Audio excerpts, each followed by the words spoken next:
Hey les topovores! Aujourd'hui je ne vais pas vous faire l'histoire de l'informatique, déjà parce que ça serait super chiant, mais en plus parce que je suis sûre que vous connaissez déjà tous les grandes lignes. Et non, j'ai trouvé beaucoup mieux. Savez-vous ce que veut dire computer? À l'origine, cela voulait dire calculateur. Mais en 1955, Jacques Perret, un professeur de philologie latine, propose le mot que vous connaissez tous aujourd'hui, ordinateur. Mais pourquoi? Eh bien simplement parce que pour lui, un ordinateur équivaut à la définition suivante, Dieu qui met de l'ordre dans le monde. Vous le saurez donc, votre ordinateur est là pour mettre de l'ordre dans votre vie. Bon, quand on voit l'apparence de mon bureau, je suis vraiment pas sûre que ça fonctionne comme ça. Tant qu'on est dans les vieilleries, parlons-en des écrans de veille. Vous vous souvenez sûrement tous de celui-là, ou encore de celui-là. Mais aujourd'hui, qui a un écran de veille, franchement? Non mais dénoncez-vous tout de suite en commentaire, j'ai vraiment envie de savoir. Parce qu'aujourd'hui, vous êtes sûrement tous passés au LCD et autres technologies, et plus personne n'a d'écran cathodique. Enfin, j'ose espérer. Enfin, sinon, claquez toutes vos économies dans un 22 pouces, vous verrez, votre vie n'en sera que plus belle. Bref, vous l'avez compris, ces écrans de veille servaient en réalité à protéger vos écrans cathodiques. Puisqu'à force d'afficher une image, l'écran laissait l'empreinte de celle-ci, parfois même quand il était éteint. En gros, il ne fallait pas faire de recherche en navigation privée parce que pour le coup, vous n'étiez pas sûr qu'elle le reste.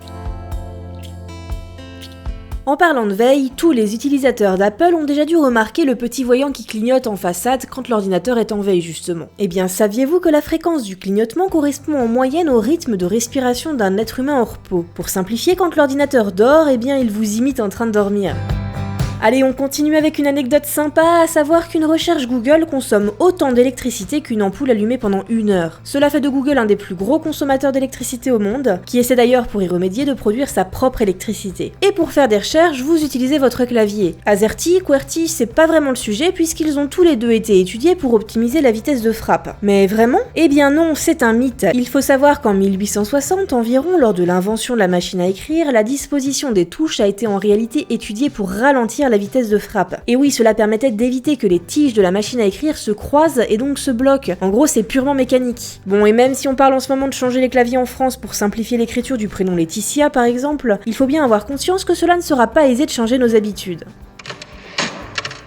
Bon, et puis on peut peut-être parler un petit peu de chiffres, non? Pour vous faire une petite idée, l'Union internationale des télécommunications a estimé en 2014 que le nombre d'internautes dans le monde était de 2,9 milliards, soit environ 40% de la population mondiale. En France, et toujours en 2014, c'est un peu moins de 84% de personnes qui ont une connexion internet. Et nous sommes loin d'être le meilleur pays puisque c'est la Norvège avec plus de 96% de sa population. Entre les PC, les serveurs, les téléphones, les tablettes, les télévisions, etc., on estime qu'il y a aujourd'hui plus de 5 milliards d'équipements connectés à internet, et on évoque d'ailleurs plus de 20 milliards en 2020. Autre chiffre qui me concerne, c'est PC Gamer qui affirme qu'il y a actuellement 711 millions de joueurs PC dans le monde, soit environ une personne sur 10. Et oui, ça fait beaucoup de copains de jeu tout ça, non? Bon, c'est bien beau tout ça, mais n'oubliez pas que dans certains pays, c'est très compliqué d'avoir accès à internet. Prenons par exemple la Corée du Nord qui ne compterait qu'1 millier d'ordinateurs connectés à internet pour un peu plus de 25 millions d'habitants. Pire encore, il n'existe qu'environ 30 sites internet nord-coréens, dont la plupart sont des sites gouvernementaux. Tout ça pour dire que nous avons tous de la chance d'avoir un internet aussi libre et ouvert sur le monde, alors surtout profitez-en. Allez, sur ces jolis mots, je vous laisse. Le prochain first sera sur le thème de la barbe, alors même si vous êtes une nana, à vos photos, moi je prends tout ce que vous m'envoyez. N'oubliez pas de vous abonner à la chaîne, à Facebook, à Twitter, et surtout dites-moi en commentaire de quoi vous voulez qu'on parle pour les prochains épisodes. Merci à tous et à la prochaine!